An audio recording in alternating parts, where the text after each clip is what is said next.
Onde está o teu coração? É uma pergunta bem direta. Hoje queremos meditar sobre os tesouros do coração. Há um slide aí, pronto, foi colocado. Então, os tesouros do coração. Então, a pergunta é: onde está o teu coração? Nesse contexto que eu estou perguntando, a palavra coração fala daquilo de quem nós somos, ou fala daquilo de que nós nos empenhamos a ser. Quando a gente reflete um pouco, a gente pode perceber que nós estamos dedicados ou estamos dedicando a nossa vida em torno de algo. Nós estamos com todos os nossos esforços procurando alcançar algum objetivo, procurando conquistar alguma coisa. E é importante nós estarmos conscientes de onde, ou em que, ou em quem nós estamos colocando o nosso coração. É importante a gente pensar em quem, em que ou onde estamos dedicando toda a nossa força, todo o nosso empenho. Em Mateus capítulo 6, eu convido os irmãos a abrirem lá, Jesus nos faz uma grande advertência sobre os tesouros do nosso coração. E naquele texto, do verso 19 até o 21, nós encontramos uma proibição, uma permissão e uma justificativa. Então, o texto também vai ser projetado aqui, mas os irmãos podem ficar com suas Bíblias abertas e irem acompanhando aí no próprio texto bíblico e também aqui no slide. Então, Jesus faz uma proibição, uma permissão e uma justificativa em torno do coração. Então, Jesus inicia com uma ordem negativa. Vamos ler esses 3 versos que dizem assim. Todos estão aí? Não acumuleis para vós outros tesouros sobre a terra, onde a traça e a ferrugem corroem, e onde ladrões escavam e roubam. Mas ajuntai para vós outros tesouros no céu, onde traça nem ferrugem corrói, e onde ladrões não escavam nem roubam.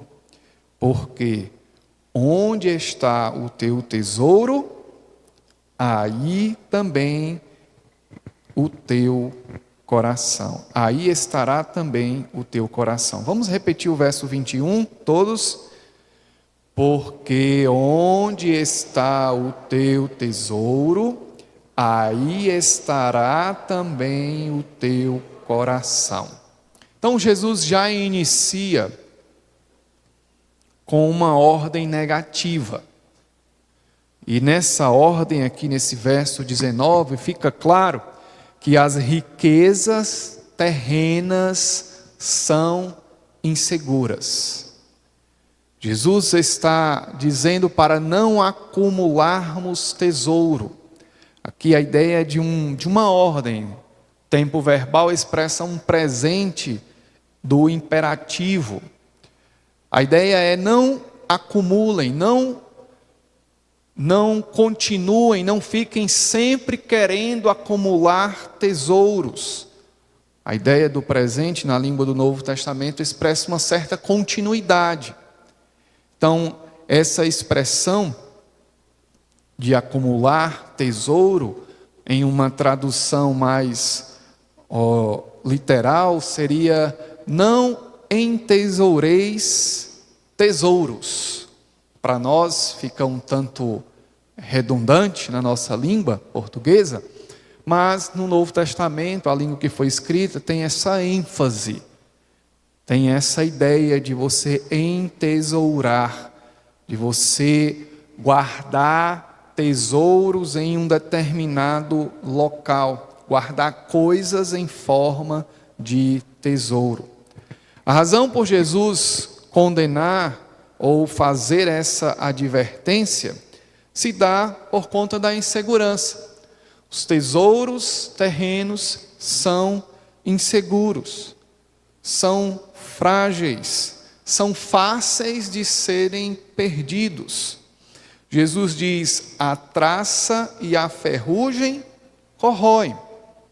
No contexto do mundo antigo, e principalmente ali do Oriente,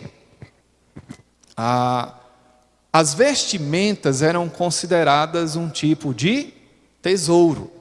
Então as pessoas tinham determinadas vestes bonitas, vestes caras, e essas vestes eram consideradas parte do seu tesouro pessoal, do seu tesouro patrimonial. Então era fácil, era um material que facilmente poderia ser destruído, tecidos ser destruídos pelas traças, roído pelos ratos e também desgastados pelo uso. A ferrugem não se refere apenas à corrosão, mas também ao mofo, que poderia apodrecer madeira, que poderia apodrecer objetos.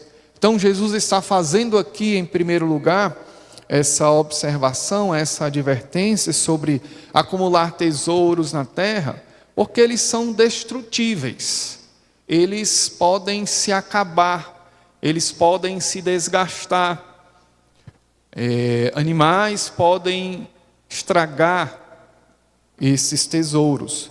Mas Jesus também fala sobre os ladrões.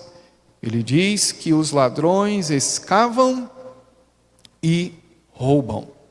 Então, novamente, no mundo antigo, as casas não eram feitas com tanta segurança que a gente tem hoje em dia. Muitas vezes, os próprios tijolos das casas não eram cozinhados, não eram tijolos duros, firmes. Então, eram casas que eram fáceis de pessoas em determinados locais cavarem, entrarem e fazerem esses assaltos. Então Jesus Cristo está fazendo essa observação. Que tipo de tesouros temos guardado? Essa é uma pergunta que nós precisamos fazer. Jesus mostra que nós não devemos acumular tesouros aqui nessa terra. E se você observar, nesse texto, Jesus está fazendo um contraste entre o que é terreno e o que é celestial. Entre o que é físico e entre o que é espiritual. Jesus não está condenando a ideia de fazermos investimentos aqui terrenos. Jesus não está condenando nós termos recursos aqui deste mundo. O que ele está nos mostrando é que o nosso coração, como ele vai falar no verso 21, não deve estar empenhado apenas em juntar tesouros aqui na terra, por conta da sua fragilidade, por conta da sua insegurança. As riquezas dessa terra não podem sufocar o poder do Evangelho na vida de alguém. Então os irmãos lembram que várias passagens das Escrituras condenam o amor ao dinheiro. E a gente tem até o exemplo lá do jovem rico, que por conta da sua riqueza, ele foi, por ele mesmo, impedido de seguir a Cristo. Cristo disse: olha, deixa tudo que tem, dá aos pobres, vende tudo que tens e dá aos pobres, e terás um grande tesouro no céu. E a atitude dele qual foi? Saiu triste, cabisbaixo, porque ele era um homem muito rico, dono de muitas propriedades. Então essa é a ideia de que os tesouros desse mundo não podem sufocar a nossa vida com Deus. Jesus mostra que as riquezas desse mundo, elas são passageiras, elas são frágeis, são inseguras. Por isso não devemos concentrar todo o nosso coração nisso. Mas também Jesus vai nos mostrar, no sentido de uma permissão, que nós devemos acumular tesouros nos céus, porque as riquezas celestiais são extremamente seguras. Ele usa o mesmo modo, o mesmo tempo verbal, um presente do imperativo, expressando essa ordem de continuidade. Enquanto nós não devemos entesourar na terra, nós devemos entesourar para o céu. Devemos juntar tesouros no céu. O céu se refere à presença de Deus. Se refere a um local de glória, de majestade. Um lugar onde o dia os salvos estarão todos em Cristo. E se você lembrar, Mateus capítulo 6, aqui do verso 19 ao 21, especificamente Mateus capítulo 6, ele está inserido no contexto de um sermão, que é conhecido como o Sermão da Montanha, o Sermão do Monte. E aqui no capítulo 6, Jesus está falando sobre recompensas. Recompensas ao dar esmola, recompensas ao orar, recompensas a jejuar. E em todas essas três áreas, que eram áreas da vida, de práticas religiosas, dentro daquele contexto ali do povo judeu, Jesus está dizendo, olha, existe a recompensa terrena, mas vocês devem esperar a recompensa celestial. Se vocês derem esmolas, orarem e jejuarem da forma correta, vosso Pai Celeste vos recompensará. Então a ideia de juntar um tesouro no céu se refere também a essa ideia de esperar a recompensa divina.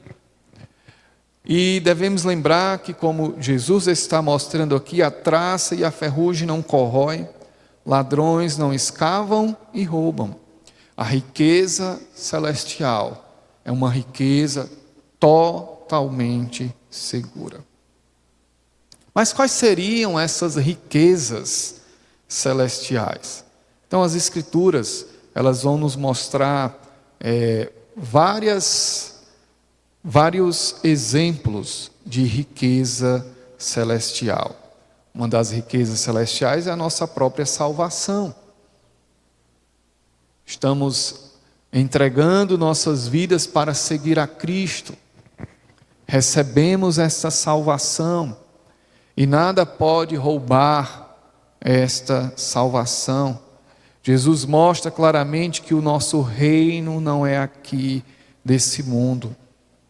E Jesus diz que no céu, lá no Evangelho de Lucas, capítulo 12, verso 32 e 33, ele vai dizer que no céu nós teremos um tesouro inextinguível, um tesouro que não se acaba, um tesouro eterno. Ele diz, não temais, ó pequenino rebanho, porque o vosso Pai se agradou em dar-vos o seu reino. Vendei os vossos bens, dai esmola, fazei para vós outros bolsas que não se desgastem, tesouro inextinguível nos céus, onde não chega o ladrão, nem a traça consome. Então, um tesouro no céu se refere a essa segurança eterna de salvação. Mas também, um tesouro no céu pode ser evidenciado no investimento de almas. Você quer juntar um tesouro no céu? Você quer entender e praticar o que Jesus está dizendo sobre juntar tesouro no céu? É quando você se dedica no evangelismo. É quando você fala de Cristo para alguém. É quando você, usado pelo Espírito Santo de Deus, consegue apresentar o Evangelho de uma forma que a pessoa entenda, e aquela pessoa, por meio da palavra de Deus que você está anunciando, ela se converte, ela entende que é pecadora, ela entende que necessita de Cristo e entrega a vida dela. É um tesouro no céu. É também uma forma, esse investimento em almas, em pessoas, em o progresso espiritual. Mas também um outro texto que a gente pode lembrar, de tesouro no céu, é evidenciado quando a gente se desapega desse mundo. Quando a gente exerce a nossa fé em Cristo e por conta de Cristo estamos dispostos a sofrer. E disso a gente lembra de Moisés, Hebreus capítulo 11, versos 24 a 26, quando o autor ali está retratando a fé de Moisés, que ele diz: pela fé Moisés, quando já homem feito, recusou ser chamado filho da filha de Faraó, preferindo ser maltratado junto com o povo de Deus, a usufruir prazeres transitórios do pecado. Porquanto considerou o opróbrio de Cristo por maiores riquezas do que os tesouros do Egito, porque contemplava o galardão. Quando você está sofrendo aqui nesse mundo, sofrendo na sua luta pessoal contra o pecado, você está juntando um tesouro no céu. Quando você está sofrendo aqui nesse mundo, sendo perseguido por ser de Jesus Cristo, sendo desprezado, sendo oprimido, você está juntando um tesouro no céu. Quando você abre mão de bens, abre mão de fama,